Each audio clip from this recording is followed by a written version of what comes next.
ಸುಮಾರು 8-9 ಕೋಟಿ ರೂಪಾಯಿಯಲ್ಲಿ ಬೆಂಗಳೂರಲ್ಲಿ ಒಳ್ಳೆ ರೀತಿ ಕಮಲವನ್ನು ಮಾಡಿದ್ದೀವಿ.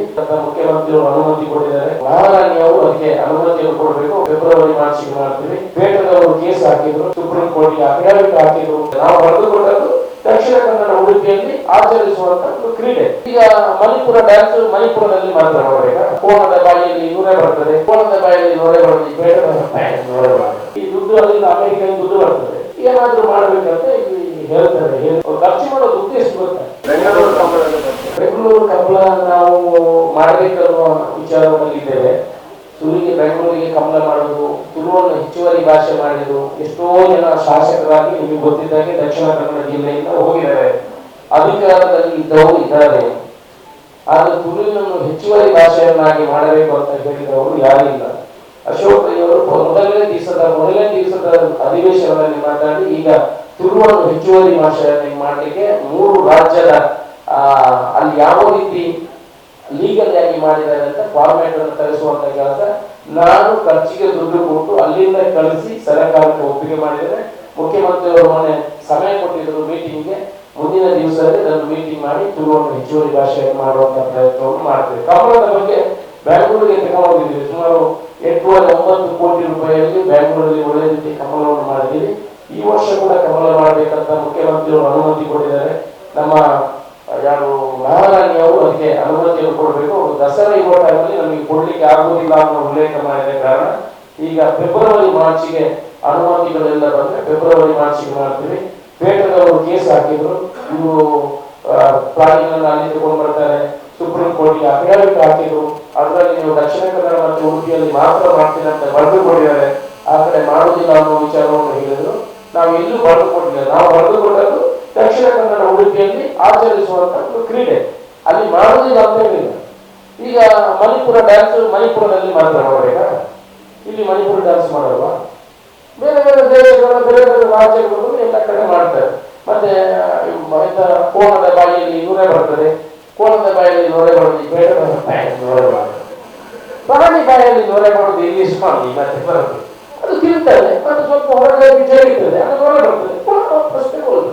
ಇದು ಕಾಮನ್. ಇವರಿಗೆ ಒಂದು ಪ್ರಾಣಿಯನ್ನು ಸಾಕಲಿಕ್ಕೆ ಗೊತ್ತಿಲ್ಲ. ಇವ್ರು ಬರೀ ಈ ದುಡ್ಡು ಅಲ್ಲಿಂದ ಅಮೆರಿಕ ದುಡ್ಡು ಬರ್ತದೆ, ಏನಾದ್ರೂ ಮಾಡ್ಬೇಕಂತ ಹೇಳ್ತಾರೆ. ಹೇಳಿದ್ರೆ ತಪ್ಪು. ಇವರು ನಾವೆಲ್ಲ ಕೋಣಗಳನ್ನ ಅವ್ರಿಗೆ ಕೊಡ್ತೇವೆ. 1 ತಿಂಗಳು ಸಾಕಲಿ ಅವರು ಸಾಕು. ಅದಿಲ್ಲ ಸುಮ್ಮನೆ ಅವ್ರ ವಕೀಲರ ದಿವಸ ಎಷ್ಟು ಗೊತ್ತಾರೆ, ಅವ್ರು ಖರ್ಚು ಮಾಡೋ ದುಡ್ಡು ಎಷ್ಟು ಗೊತ್ತಾರೆ. ನಮಗೆ ವಕೀಲ ನಾನು ಕೂಡ ಇಂಪ್ಲೀನಿಂಗ್ ಪಿಟಿಷನ್ ಹಾಕಿದ್ದೀನಿ, ನಾನು ಕೂಡ ಪಾರ್ಟಿ ಆಗಿದ್ದೀನಿ. ನಮಗೆ 5ನೇ ತಾರೀಕಿಗೆ ಹಿಯರಿಂಗ್ ಇದೆ. ಇದು ಆರ್ಡಿನೆನ್ಸ್ ಆಗಿರುವಂಥದ್ದು, ರಾಷ್ಟ್ರಪತಿಗಳು ಸೈನ್ ಆಗಿರೋದು, ಸುಪ್ರೀಂ ಕೋರ್ಟ್ 5 ಜನ ಜಸ್ಟಿಸ್ಗಳ ಬೆಂಚ್ ಕ್ಲಿಯರ್ ಮಾಡಿರುವಂಥದ್ದು, ಅದೇನು ತೊಂದರೆ ಆಗಲಿಕ್ಕಿಲ್ಲ. ಮಾಡುವಂಥದ್ದು ಮಾಡಿ ಆಗಲಿಲ್ಲ. 4 ಬೇಕಷ್ಟೇ.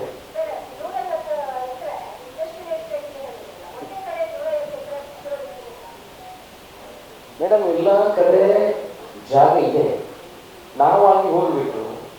ಅಧಿಕಾರ ಅಂತ ಕೇಳಿದ್ರೆ ಅವಾಗ BA ಬಂದು 1 ತಿಂಗಳು 3 ತಿಂಗಳು 5 ವರ್ಷ ಆಗಿರ್ತದೆ, 4 ವರ್ಷ ಆಗಿರ್ತದೆ. ಈ ಉಗ್ರಾಣಿಗಳಂತ ಇದ್ದಾರೆ ಅಲ್ಲಲ್ಲಿ ಉಗ್ರಾಣಿಗಳು, ಅವರೆಲ್ಲ ಅಲ್ಲಲ್ಲಿ ಜಾಗಗಳು ಇದ್ರು, ಅಲ್ಲಲ್ಲಿ ಜಾಗಗಳು. ಈಗ ನಮಗೆ ಒಂದೇ ಕಡೆ 150 ಎಕರೆ ಜಾಗ ಸಿಗಿದೆ. ಅದ್ರಲ್ಲಿ ಅದು ಹೇಳುದಿಲ್ಲ ಸೋಷಲ್. ನಿಮ್ಮ ಹತ್ರ ಹೇಳಿದ್ರೆ ನಾಳೆ ಅಲ್ಲಿ ಹೋಗಿಲ್ಲ ಟೈಟ್ ಆಗ್ತಾರೆ. ಅದಕ್ಕೆ 150 ಎಕರೆ ಜಾಗ ಸಿಕ್ಕಿದೆ.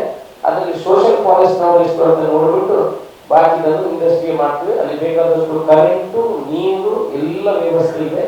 ಒಂದು ಉದ್ಯಮ ಬರುವಾಗ ನಿಮ್ಮನ್ನು ಕಾಯ್ತೇನೆ, ಅವತ್ತು ಕೇಳ್ತೇನೆ.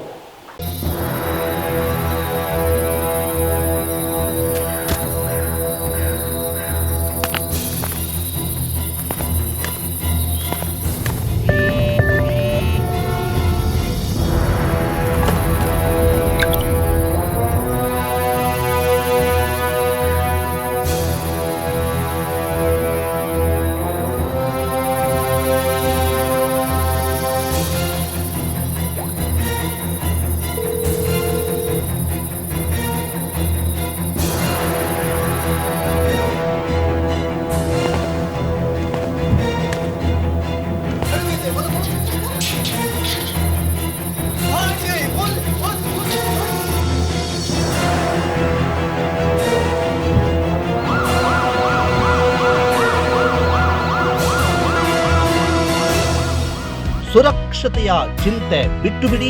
ನವೀನ ತಂತ್ರಜ್ಞಾನದ ಸಿಸಿಟಿವಿ ಕ್ಯಾಮೆರಾ ಅಳವಡಿಸಿ. ವಿಸಿಟ್ ಮಾಡಿ tech spark, Pinto plaza, APMC road, Puttur, Dakshina Kannada.